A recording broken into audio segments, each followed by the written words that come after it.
Well, I'm just going to get up here and seize the mic. First, I want to welcome you here today for the State of the City message. I'm David Jaffe, and I am the Chief Executive at the Swedish Edmonds Hospital. And been there now about 2 years, and just overwhelmingly impressed with the community that we have here in Edmonds. As the Chief Executive of the largest employer in Edmonds, I firmly believe that your community hospital needs to be actively engaged. And I talk about actively, not passively, not just sitting there and writing a check, but actually being a working partner.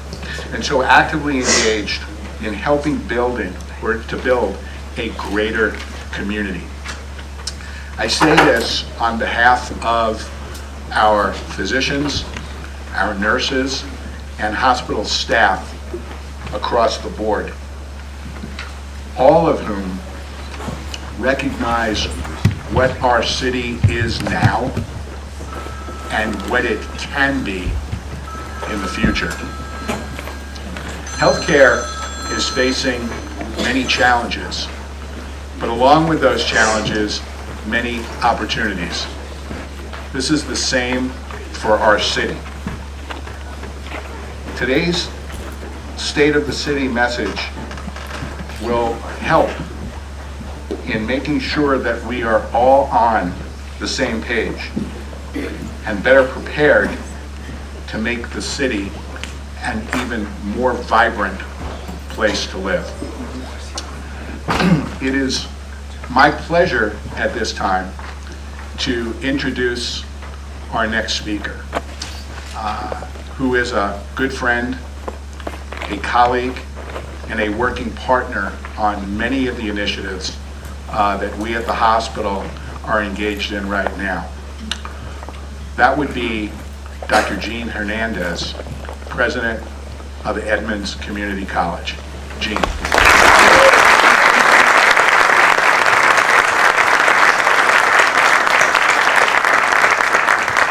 Good morning. What a wonderful opportunity to be here in front of you this morning, and I want to thank Mayor Erling for inviting me to join his State of the City this morning. Edmonds Community College is your community college. Really important for you to embrace that, because we really are here to serve our community. And our vision is transforming lives through exemplary, nationally recognized educational career pathways. Now, what does that mean? For Edmonds Community College, we're transforming students' lives. There's our student D'Artagnan, who came here and got his Associate of Science degree and now has transferred to the University of Washington to pursue a career in physics. But while he was at Edmonds, he also got to enjoy taking undergraduate research courses. Or Sarah, the student who was homeless and came here and completed her chemical dependency degree and is now a student at Seattle Central finishing up her applied baccalaureate degree because she wants to get kids off the street. And then there's John, who finished a degree, a 12-week certificate at our Washington Aerospace Training and Research Center, and is now enjoying a very competitive salary in the aerospace industry. So we definitely are making a difference in our students' lives, but I also think we're making a difference in our community's life, because we're also transforming the lives in our community through partnerships and collaboration with many key partners in our community. For example, the City of Edmonds has been very instrumental in working with us on employer roundtables, and most recently we had 10 Korean businessmen and women join us with the Edmonds Chamber of Commerce and the City of Edmonds and Edmonds Community College to talk about how can we do more for businesses on our I-99 corridor. We also work with the Port of Edmonds in having our students help identify native plants and work in the wetlands and have hands-on type experiences. And most recently, with Swedish Edmonds, with Dave Jaffe being at the helm, we have developed some strong partnerships for clinical experiences for our nursing students. So to us, it's going full circle in serving our community, in being able to both have our students gain really valuable educational experiences, but also give back to our community through internships and other types of opportunities. So please keep us in mind when you think about a place where you want to pursue an education, or you have family or friends you'd like to encourage. Now, I would like to also recognize our community partners for today's event. Swedish Edmonds, Edmonds Center for the Arts, Edmonds Chamber of Commerce, Edmonds School District number 15, Port of Edmonds, Economic Alliance of Snohomish County, and Edmonds Community College. Please note, everyone had the name Edmonds in them except for the Economic Alliance. We have to talk to Shannon about that. Okay. And then we also want to recognize our business partners, Linwood Honda, Windermere Real Estate Edmonds, Edmonds Landing, Gracious Retirement Assisted Living, and last but certainly not least, refreshments, compliments of Panera Bread. Yes, good food.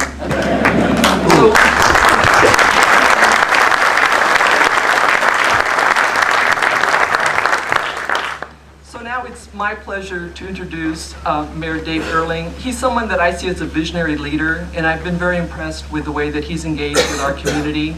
He's also very actively involved at the county level, serving on the Economic Alliance of Snohomish County Board, as well as Community Transit. But most importantly for me is that he formerly taught at Shoreline Community College, and I know that he really is committed to quality education, and I really appreciate that. So now, Mayor Earling.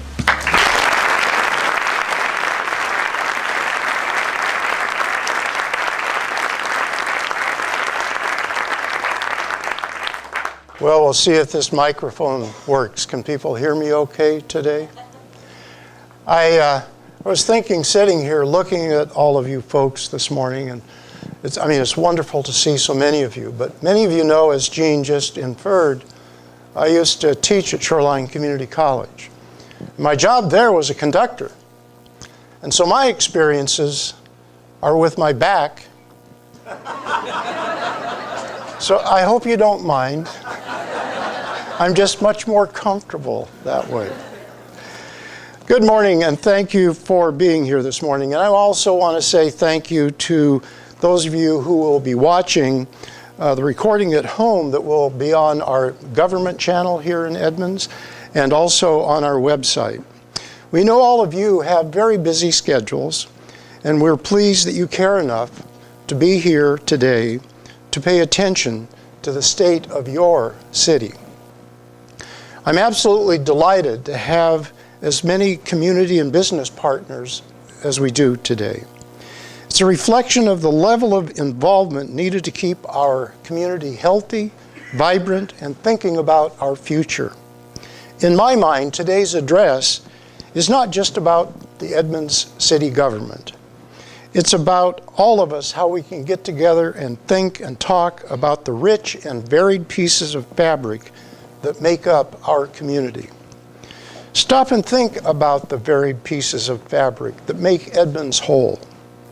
With the merger of Stevens and Swedish Hospital, Swedish took charge, and overnight improvements are being made to make our local medical center become world class. Under the leadership of David Jaffe, Swedish is moving forward with vast improvements that will benefit us all. Beyond that, David and his staff have reached out with active participation in all aspects of our community. Thank you, David, for that.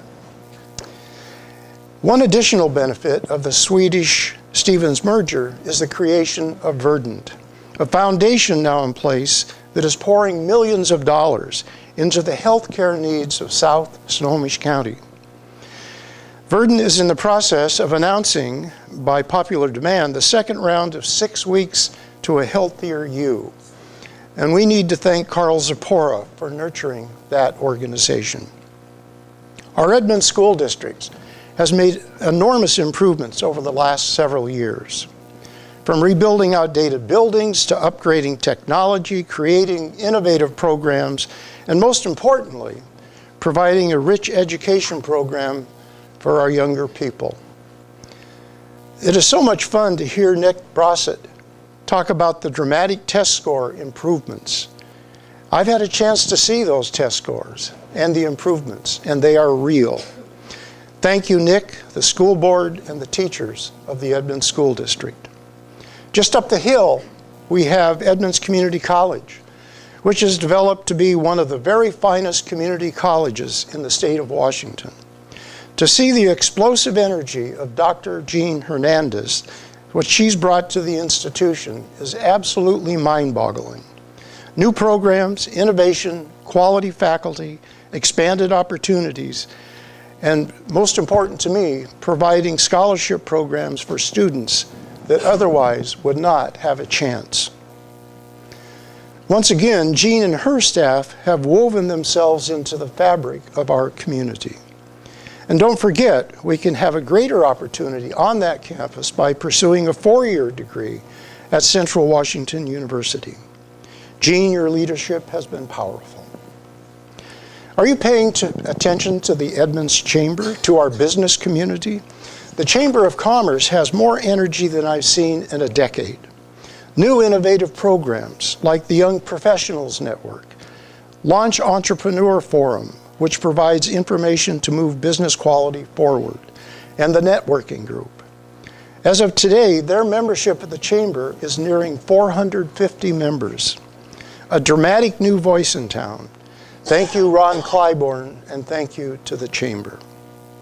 A business improvement district has been established to make improvements and create programs within the downtown core with business owners making collective decisions to enhance the vitality of local business. Folks, this has been 3 years in the making. The business community is better organized than I've ever seen it. Thank you, Dave Arista and the Business Improvement Committee for their leadership in forming the BID. The Port of Edmonds is in the process of trying to improve and upgrade the quality of an important economic driver in our city, Harbor Square. I'm not going to make comment on that project today, as the port has a comprehensive, oh, you know about that? As the port has a comprehensive plan amendment before the City Council. What I will say is the port has been a great partner to the city over the years, and we all know the vast improvements that they have brought to our waterfront. Thank you, Bob McChesney and the Port Commissioners. A new voice in the county has emerged to help unify our thoughts on large projects and priorities. Too often we think only about our local needs. If you aren't aware, Snohomish County is the second largest manufacturing county in the state of Washington. Oh yeah, you say, well, it's just Boeing and all the numbers they do. Well, if you back the Boeing numbers out, we're still the third largest manufacturing county in the state of Washington. The unifying voice of the Economic Alliance of Snohomish County is lending leadership to move our county into leadership positions statewide, nationally, and internationally. This organization is an organization we should all pay attention to. And thank you to Troy McClelland and Shannon Afholter. Think about our arts community. How many communities have performing groups that include their own symphony, the Cascade, their own choral group, the Snow King Chorale, 2 performing dance companies, the Olympic Ballet and Barclay Shelton, 2 performing theater groups, the Driftwood Players, you're here today, and the Phoenix Theater? Have any of you heard the remarkable music groups at Edmonds Woodway High School or Meadowdale High School? Absolutely amazing with the awards that they walk home with. Think about the diversity, the quality, and the strength. We are truly a community of riches. We have a world-class performance hall, the Edmonds Center for the Arts, which provides a local venue for our local groups, but also brings in national and international talent that simply wows our community and region time after time. Thanks to Joe McElwain and the PFD and ECA boards. And that's just the performing arts. We all know about the fabulous Edmonds Arts Festival. Beyond that, Edmonds has many working artists who have gained local and national reputations. We have well-known local galleries that mount fabulous shows. And don't forget the Thursday night Edmonds Art Walks that bring together and connect the citizens and visitors with our arts and business community. Beyond that, we were a finalist, this is cool, we were a finalist in the nationwide competition for the prettiest painted city in 2012. You know, that has such good intention, and yet when I stand here and say it's pretty painted, it doesn't quite mix for me. But it was great to have it. Nice recognition. We have a treasure of really well-known local writers in Edmonds. Many talented and published writers gather each year with the annual Writers on the Sound Conference. We have even come so far as to organize what I guess I would call a writers guild, if you will, named EPIC. And how many communities still have their very own first-rate, locally owned bookstore? Pretty cool. Unlike many communities, we have local assets which communicate with our citizens with a real focus on Edmonds news. The city has a website that we try to keep up to date where you can quickly get links for meeting schedules and for minutes from meetings. We have a local newspaper with weekly publication. In addition, we have an excellent online daily news service which has as its motto, an online gathering place for neighbors and friends. All of this talent, all very focused on their own abilities, creativity, art form, and success, all working hard to produce concerts, shows, production schedules, openings, classes, and publications, all being sure that they can do their very best work. Yet I believe we as a community fall short in recognizing the full potential of our arts community.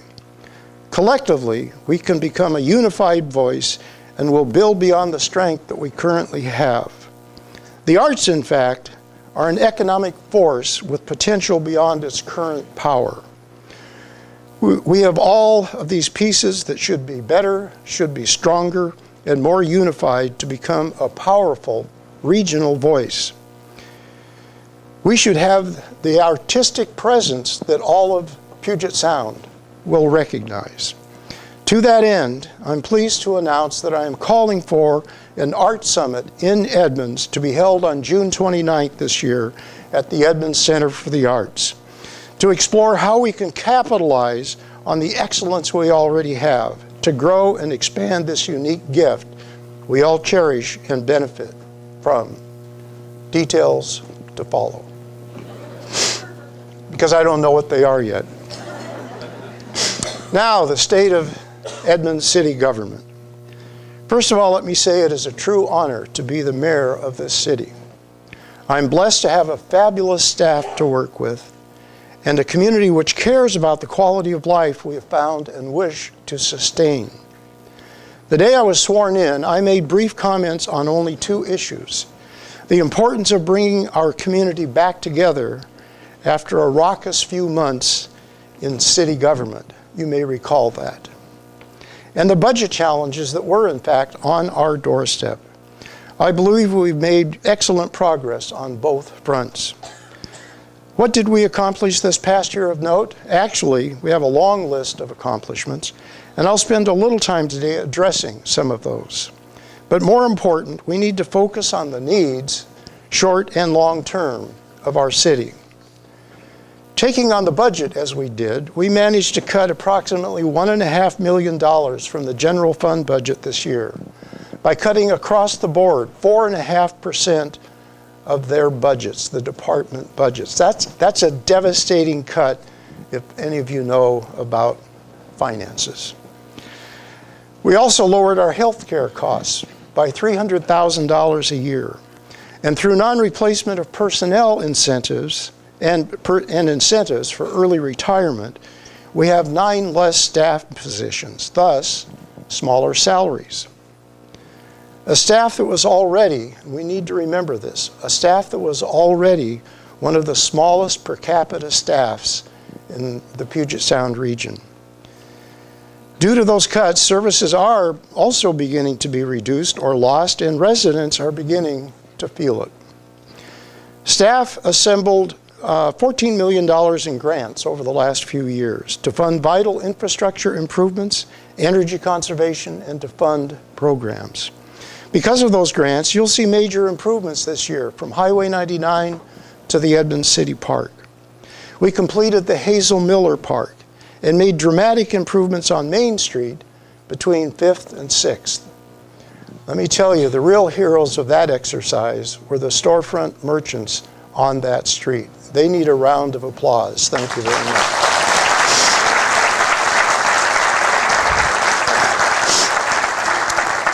At the staff level, though, it wouldn't have happened as quickly as it did if it were not for their good work.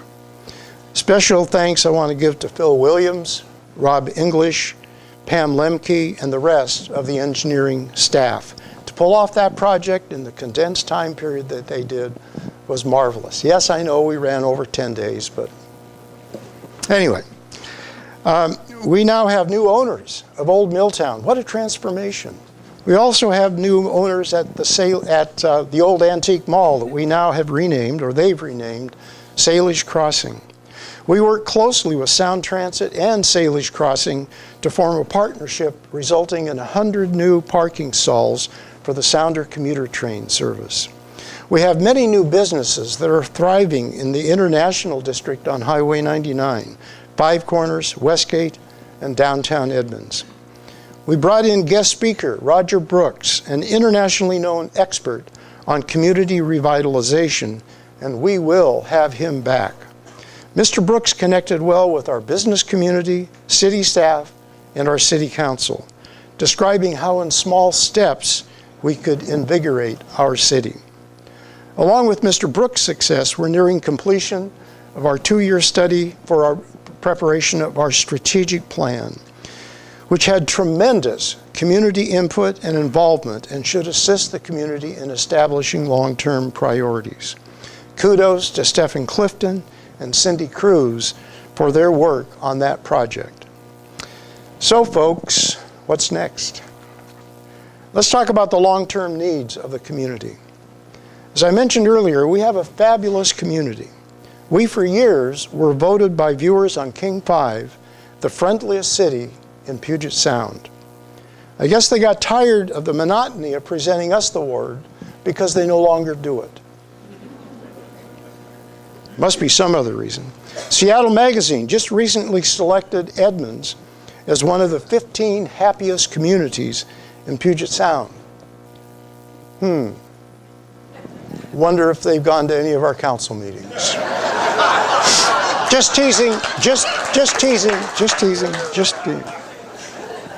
I'm there too. Nonetheless, we have a wonderful community of a quality life that we all cherish, and we are blessed, really, to have such a strong identity in the region. As I was looking through the various points I wanted to advance today, most were points related to 2 or 3 items. The first, in my mind, and most important, is dealing with our long-term financial sustainability. One of my favorite quotes, and I'll explain, or you can see how it's woven in just a bit later, is from Mark Twain, who I absolutely love reading.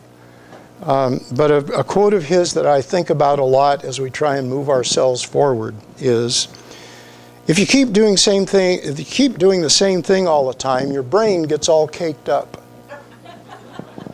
We have that disease occasionally here.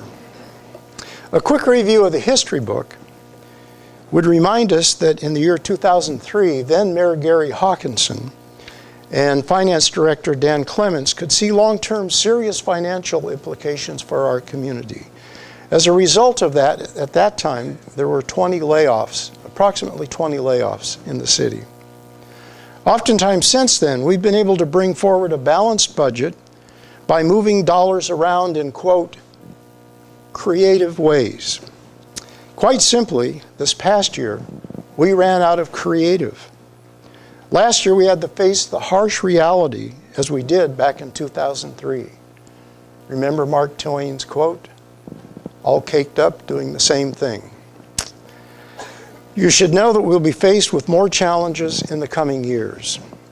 Right now, even though it may be thin, we might be able to get our general fund budget through 2014.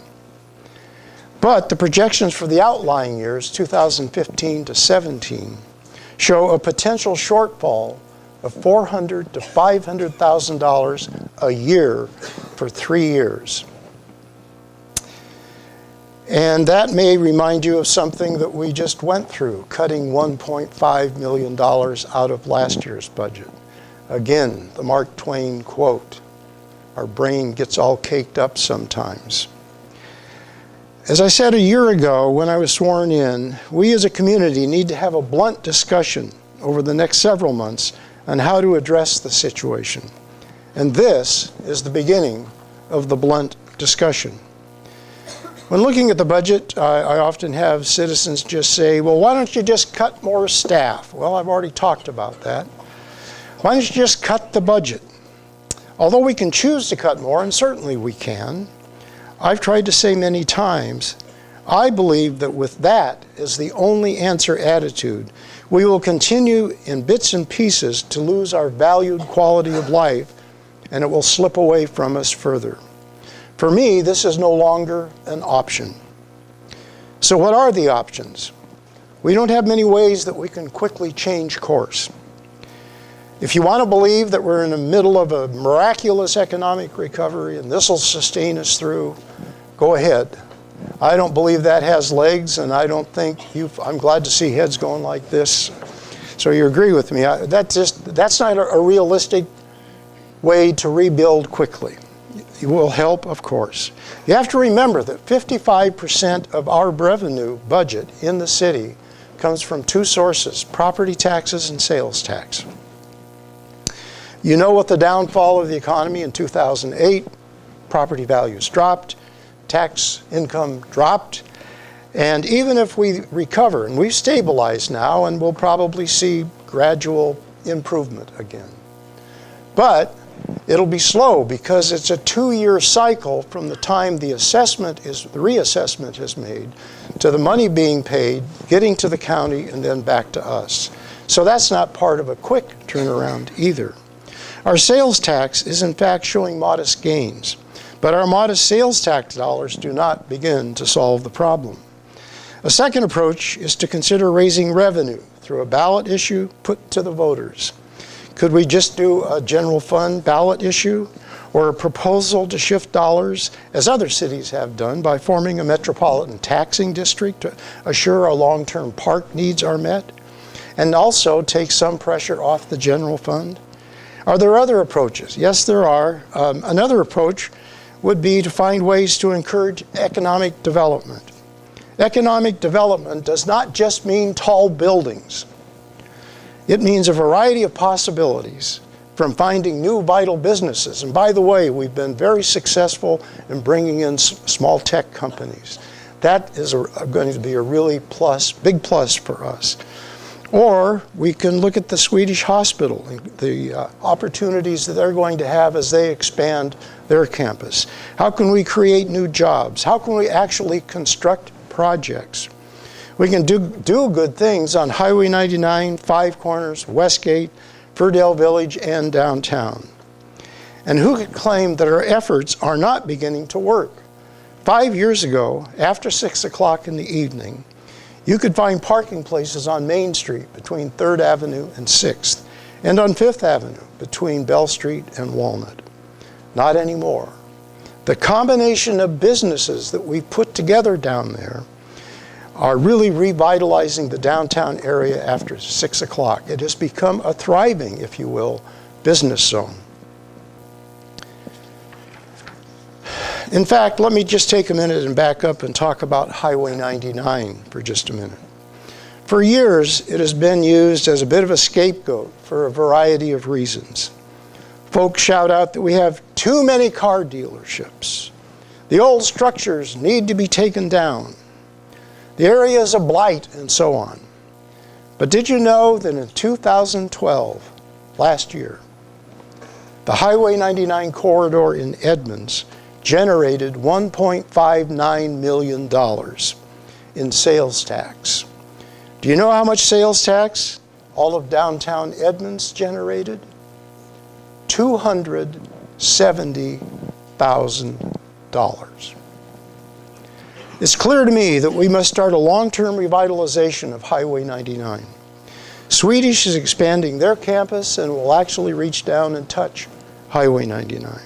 We have a flourishing international district.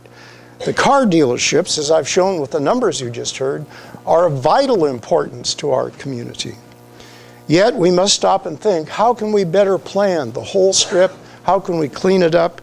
And how can we think ahead on that whole issue? As it has been in Shoreline, it will take years and hundreds of millions of dollars to make dramatic and visual changes.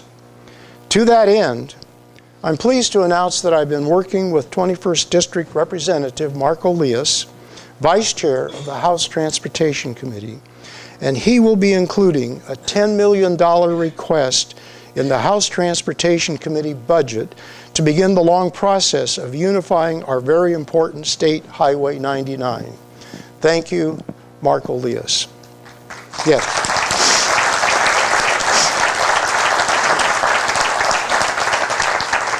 I want to emphasize that money is not in the bank yet.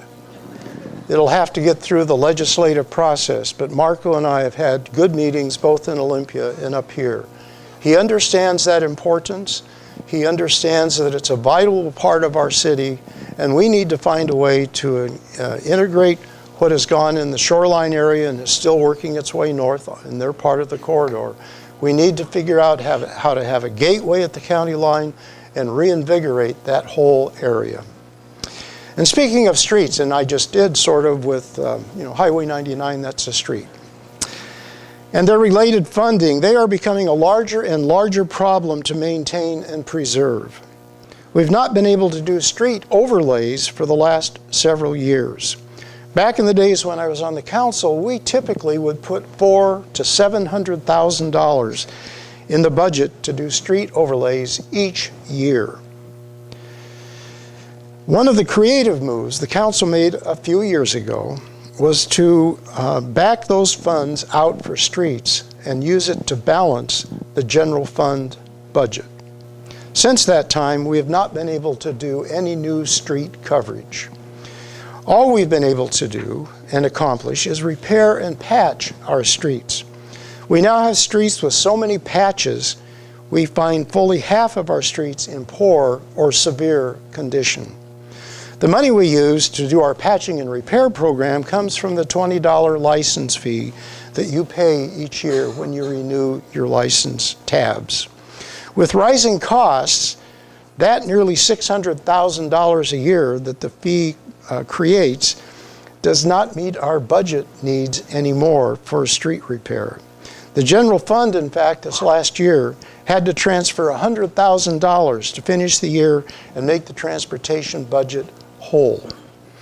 In the coming years, the street fund will begin to further deteriorate, as well as the streets themselves. The bigger problem we will have to address is the further deterioration of the surface of the street, and at some point the subsurface begins to break down and fall apart. Then we are past the potential for an overlay program. We have to rebuild the entire road. Will we find a potential solution with examining a ballot issue to run to catch up on the growing critical challenge? We do have to address that dilemma very soon. So now let's stand back and see what we've covered this morning and see where we need to go from here. First of all, we need to remind ourselves of the depth, richness, and beauty of what we have here in Edmonds, Washington. The stunning beauty, the rich heritage, the pride of community, along with the amazing partners we've highlighted here this morning, enrich and give our community an identity few communities can even hope to achieve. We know that while dollars are tight, we've had great success in bringing in major property ownership to major projects in town. We've also been able to attract new businesses. And in addition, the city staff have been very successful in their grant writing programs, allowing the city to make needed infrastructure improvements as well as to expand and improve our parks. We know now that we'll be able to make a major effort to enhance the stature and importance of our arts in the community. We know, too, we will have the opportunity to put a new focus on the potential long-term rejuvenation of Highway 99. On the decision needed side, I hope we can agree we need to maintain a focus on the long-term financial sustainability of Edmonds. While the next year or so looks okay, financial models tell us in a couple of years our challenges will return. Mark Twain, keep thinking that. In all likelihood, we will need some sort of a revenue boost. And probably we'll need a combination of things that will include the ongoing good fiscal discipline that the city government is showing. We're actually quite proud of our ability to be frugal. And we'll also have to have a slowly moving, improving economy. We'll have to have some economic development, and we'll have to look at the potential for levy proposals.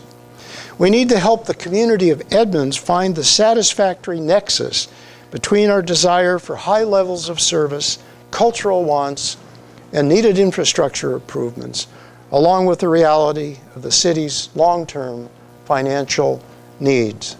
The nexus is where we need to get. I'll digress for a minute because I get to digress. I have the stage. I wanted to share with you this morning a story with the end result that has influenced my life. I started teaching at Shoreline Community College when I was 23 years old. Many of my students were older than I was. We worked really hard and put together a fabulous music program at Shoreline. By the time I think I was around 27, I decided my groups were good enough that I would like to submit a tape. You remember what tapes are? We submitted a tape to the Music Education Conference for the state, to be selected for the state conference. Well, we were selected. 27-year-old snot-nosed kid had his group selected. Not only that, we were selected for the first group at the conference. Big first meeting. There we were. So I brought my group in, and the room was vacant. We were in to rehearse, and there was just one guy. And he was sitting where, when I conducted, right down here, first row. Arms folded, legs crossed, pleasant-looking guy, but just sat there. So I brought my group in, we got set up. We warmed up a little bit, hit a couple of trouble spots I wanted to be sure that we got through during the concert. All the time, this guy's sitting there, and I'm thinking, geez, this guy must really be important. He's in here listening to me warm up, and I got swept up with myself. Anyway, we come in and perform, and I have to say, the group performed magnificently. But this guy is still there. First row, full house. At the end of the program, we got a standing ovation. 27-year-old snot-nosed kid with a standing ovation in front of his peers was a real thrill. But I'm still thinking, boy, this guy must be important. I turn around to do my bows. He's looking at me. So anyway, concert's over. He exits. And I should tell you, the last piece we played was a Sousa march. You all know John Philip Sousa. And he wrote this miserable march called The Nobles of the Mystic Shrine. And for those of you who don't know about that piece, and for those of you who do know about music, it has 7 flats in the key signature. So every note the musician has to play is altered in some fashion. It's not the regular C scale. So you've got all these notes and all these notes flying by. And again, 7 flats, hard piece, they perform magnificently. Concert's over, everybody starts to leave, talk to my kids a little bit about what a great job they did, and they're putting away their horns. And I turn around, and this guy walks up, and this very important guy walks up, and he says, gee, that was a good concert. Okay, that's not the kind of warm word I really wanted. And he introduced himself. And this important guy that I thought was sitting behind me all this time, and I'm not going to mention the name of the city, but it was like a suburb of Dusty, Washington. A suburb of Dusty, Washington is small, folks. Nonetheless, when he said that, I looked him right back in the eye, and this is what has guided me in many ways. I said to him, after he said, gee, the tuba player had some trouble with the 7 flats. I looked at him and said, but did you hear all the right notes?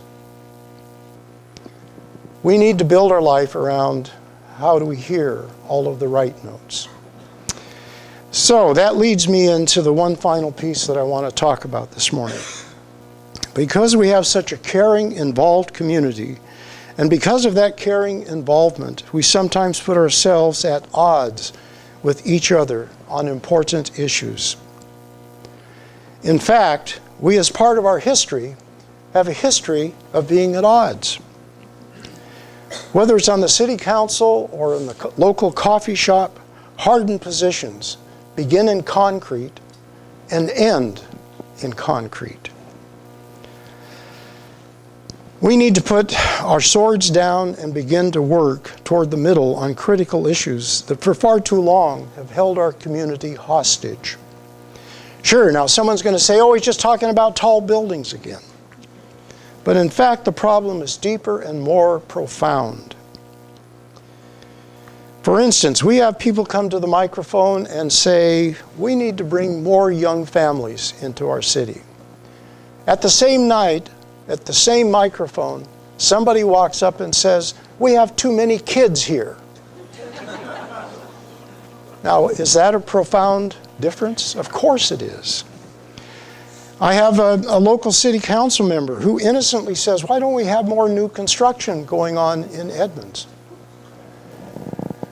And at the same time, we have people saying, we don't want any new construction ever in this town, period.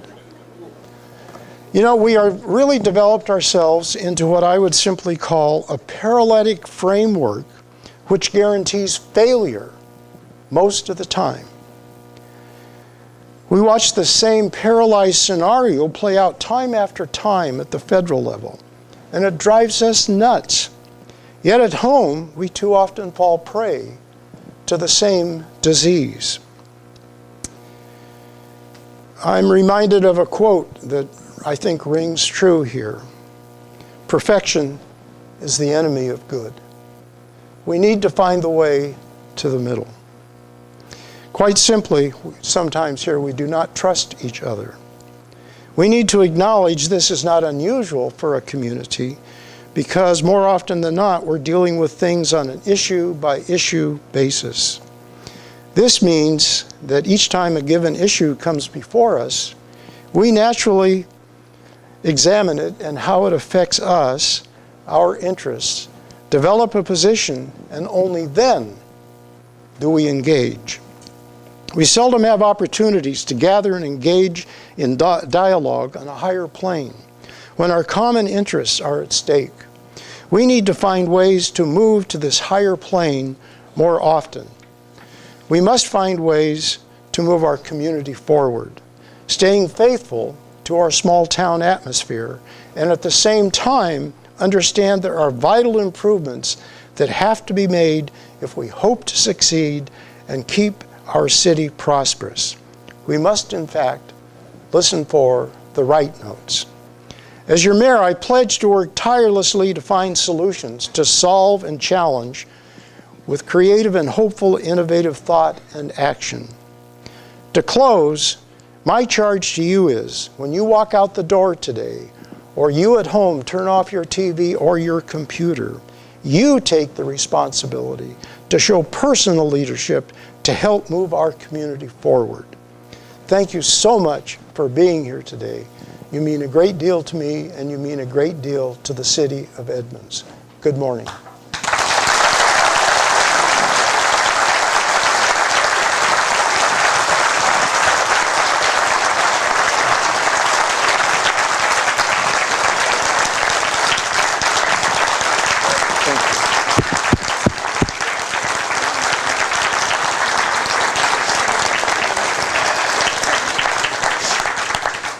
I want to congratulate you first on such a well thought out and prepared State of the City address. I also want to congratulate you on your vision and your leadership for this city. It's what leadership is all about, and being able to galvanize a group like this and talk about the real hard decisions that need to be made is something that only a leader can convey and bring people together. And you did an excellent job this morning in that. I have to tell you that I was thinking of the words that really described what this morning was all about and the message that you received. And the one word that rings true to me is I was inspired. I was really inspired, and I'm not inspired easily. And I listened to what was said today, and I listened to all of the things that are going on in our community, all the very, very positive things that are going on, all as a result of your involvement and the people heading up these initiatives. It is very, very heartening. At the same time, I look at what the challenges are and how much there is to do. And listening to some of the frustrations that we heard today, you know, I face them in my position, and I know you do in yours. And really, I guess it just goes along with the territory that what makes the job fun and what makes it all worthwhile is taking on those challenges and making it happen. I also look back and at, again, this new community to me, which again is only 2 years old. And I look at the energy and the commitment and the eclectic vibrancy that exists in this community. And it is really special. It is a treasure. And it's something that needs to be coveted. And it's something that we really all need to embrace and work towards our future and bringing this city to the next level. I'm gonna end with a quote. It's not by Mark Twain. And I use it, I only use it in the, you know, where appropriate. But how many of you remember the movie Apollo 13? You remember? You remember Ed Harris, who was there with his vest, and he took his fist and he pounded it on the table, and he said, failure is not an option. It is not an option. It is not. And we together can bring this city under Dave's leadership and with all of your help to that new level that Dave has envisioned for us. And I am just so thrilled and honored to be a part of it. And so congratulations to you, to everybody who's attended here and everybody who's working on those initiatives. It is just a great group to be a part of. Thank you so much.